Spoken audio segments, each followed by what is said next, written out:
Primeiro, espiritismo é religião ou não? Então, espiritismo, na verdade, não é religião, é uma doutrina. Eles falam que é uma doutrina, mas É. hoje em dia virou uma religião. Você não vai chegar e falar assim, qual que é a tua religião? Eu não tenho religião, mas eu sigo a doutrina espírita. Você não vai falar isso. Fala, Então sou espírita. é. Por que aconteceu isso? Porque na época do materialismo, né, em 1800, quando Allan Kardec começou a querer, começou a perceber que existia uma movimentação dos espíritos, começou a codificar a doutrina espírita, para não ter que explicar a história inteira, porque é meio monótona. Mas nasce com ele o espiritismo? Ele foi assim, o Allan Kardec era um cara inteligente pra caramba, discípulo do Pestalozzi, o cara era mó crânio, super cético, e ele percebeu que estava acontecendo alguma coisa que não tinha explicação, que era a mesa de 300, 400 quilos que levantava e girava E ele nos via isso. bailes, e aí ele falou assim, eu não acredito nisso, eu vou ver. Ele foi lá ver Tá. e viu que de fato estava acontecendo e começou a ver que existia uma inteligência por trás disso. Aí ele começou a se comunicar com os espíritos, do tipo assim, B era duas porradinhas, A era uma, tudo. E aí depois ele percebeu que tinha algumas pessoas que tinham uma sensibilidade para captar essas mensagens desses espíritos. Porque assim, como é que funciona a mediunidade, né? Tá. Eu sou médium, eu vejo, ouço espíritos, faço psicografia, eu tenho várias mediunidades, eu tenho a de cura, tenho todas as que tem no livro dos médiuns. Mas não praticamente necessariamente uma pessoa tem todas essas. Não, não. Na verdade, assim, todo mundo é médium, porque Allan Kardec concluiu o quê? Ah, Que todo no mundo? mínimo, no mínimo, pelo menos um pensamento de um espírito você recebe. O quê? Todo mundo recebe Mas eu intuição. achando que é meu? Sim, normalmente sim. É aquela Sim. intuição? Dá um Isso. exemplo. Não assim. tem umas intuições assim? Tem, mas várias. Várias. Isso Mas daí. dá um exemplo. Isso daí. Por exemplo, você tá indo pra tua casa e você, de repente, vê um caminhão do correio. Aí você Sei. lembra que você tem que pegar uma encomenda na portaria do seu prédio. Isso é uma coisa. Agora, você tá indo pra tua casa e sem ver caminhão do correio, você, de repente, lembra da encomenda. Isso daí foi uma intuição, porque seu cérebro não é super avançado pra tá procurando o que fazer. Só se você parar Ou pra aquele pensar. que você faz sempre o mesmo caminho e vem. Isso. Cara, hoje eu vou fazer outro caminho. É. Não sei por que eu quero fazer outro caminho. Isso, ou às vezes você sabe que aquilo ali vai dar errado ou vai dar certo e você não sabe de onde surgiu esse negócio. Então, essa é a intuição. Normalmente é minha mulher falando. essa, É. essa mulher, mas a mulher deve ter intuição mais aguçada, porque é sempre assim. Eu acho que sim, né? Eu acho que mulher tem uma intuição um pouco Talvez ela preste maior. mais atenção na intuição, porque os caras são mais Então, teimosos. todo Tal. mundo, então, é médio nesse sentido de... Por isso que Allan Kardec fala que todo mundo é médium. Mas aí o que acontece? Existe uma diferença. Por exemplo, a visão. A gente está olhando aqui as luzes, né? Elas entram na nossa Tá retina. falando luzes, tudo. A visão é assim, ela entra na retina, vai para o cérebro aqui, pro lobo occidental, né? Alguma coisa assim, e ela é processada aqui. Então, na verdade, o olho serve para captar a luz e o cérebro para processar. É. A mediunidade é a mesma coisa. A glândula pineal, que fica mais ou menos no centro aqui, ela capta os sinais da outra dimensão, que é o mundo espiritual, né? que é uma dimensão já compreendida por alguns físicos que estão falando bastante agora sobre a teoria das cordas, entendeu? Os americanos, eu estava vendo esses dias. A gente até estava discutindo se a matéria escura não seria uma coisa desse mundo espiritual, né?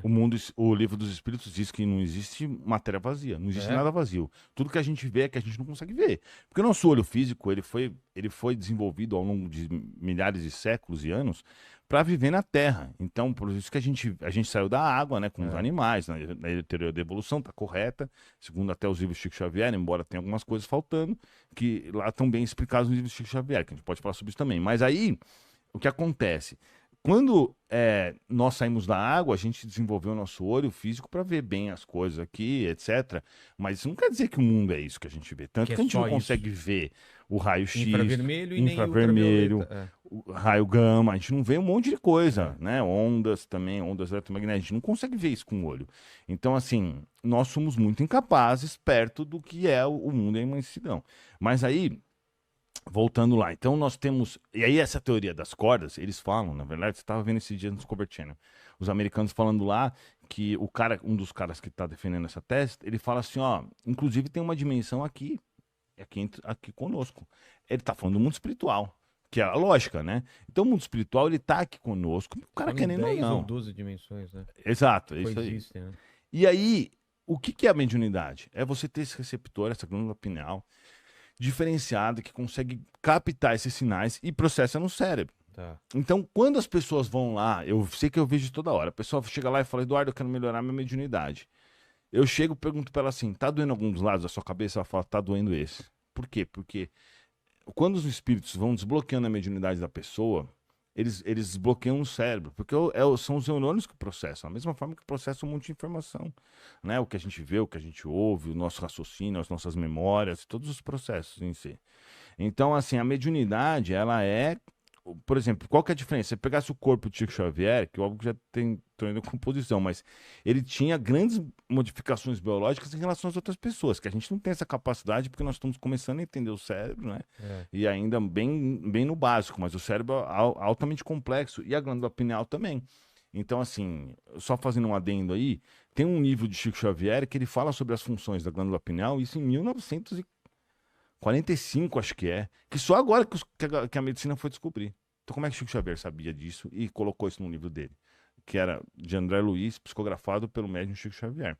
Né? Inclusive, tem americanos estudando esse livro, porque eles falaram, como que o cara conseguia saber disso há 50 anos atrás, 60, 70 anos atrás, e só agora isso foi descoberto, que de fato essa glândula pineal tem tais funções que estavam descritas naquele livro. Então você vê que é o seguinte, o cara pode chorar, pode falar o que for, espiritismo, mano, é a razão. Eu sou um cara super cético. Eu não acredito em nada que não tenha lógica. Comigo não tem pozinho mágico, não tem essas coisas. Eu não sou um cara burro. Entendo de qualquer assunto, a gente pode falar aqui desde menstruação até combustível de avião, estudei pra caramba um monte de coisa.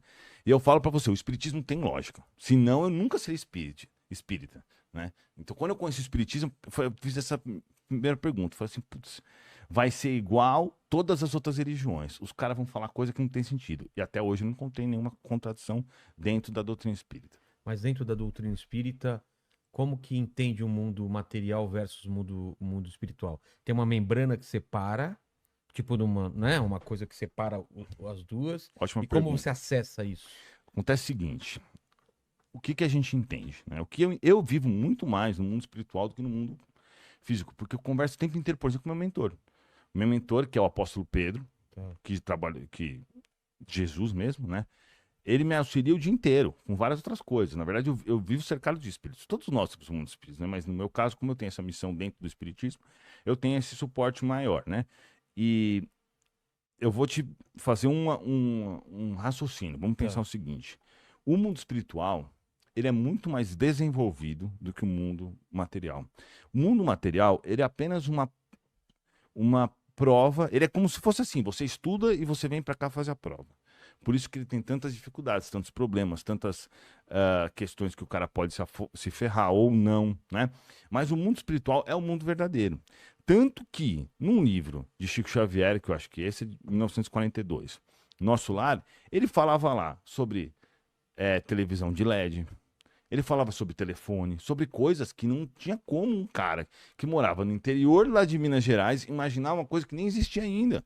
Porque estavam nos Estados Unidos começando a desenvolver uma TV de tubo que era o tamanho dessa mesa, para poder ter uma imagem meia boca. E o cara já estava falando de TV de LED e de comunicadores que como se fosse um celular. Então, assim, o mundo espiritual, ele é o mundo real. O mundo físico, ele é uma cópia mal feita, vamos dizer assim, não é que mal feita, mas É um reflexo. um reflexo para que você venha para cá viver as suas experiências. Então, você é um espírito. Você está vindo para cá viver experiências no corpo físico com o intuito de duas coisas. Bom, posso começar desde o início? Claro. Aonde que está a criação nessa história, né? Nós somos criados do átomo ao anjo. É o que fala o livro dos Espíritos. Ou seja, nós começamos a nossa caminhada como um átomo. Então, cada átomo dessa minha unha, que está suja, inclusive, cada átomo desse vai ser um humano como nós um dia. Tá. Então, tudo está em evolução no universo que nós vivemos. Tudo, entendeu? Então, assim, cada um respeitando os seus limites naquele momento. Cada célula do seu corpo, um dia, vai ser um organismo como nós. Vai dominar um organismo inteiro biológico como o nosso, né? Cada planta está também numa fase evolutiva. Então, esse é um processo, quando Deus nos cria simples e ignorantes, a gente vai realmente vivenciando diversas... Isso quem fala é Chico Xavier, na verdade, e Allan Kardec pelos seus livros, né? É óbvio que os espíritos me dão bastante coisa diferente, nova sobre isso, mas a base é a mesma. Então, nós fomos criados simples e ignorantes e viemos na evolução. Então, a gente passa do reino mineral, depois a gente passa pro reino vegetal, depois a gente passa pro reino animal, depois a gente passa pro reino hominal, depois a gente começa a evoluir a ponto de chegar, por exemplo, no anjo, que seria a evolução de Jesus, né? Tá. Jesus chegaria no anjo. Então, esse processo todo, ele demora quintalhões de anos. Não vai ser na Terra esse processo. E nós estamos quando a gente adentra, quando a gente está, vamos dizer assim, no mundo mineral, nós vamos passar, por exemplo, essas pedras aqui. Por isso que eu falei que elas contêm energia, porque elas estão muito próximas da criação e elas têm uma energia muito pura. Então, como várias coisas na natureza tem, a madeira também tem, etc. Cada coisa tem. Por que, por exemplo, você vai num parque, você gosta de ir num parque?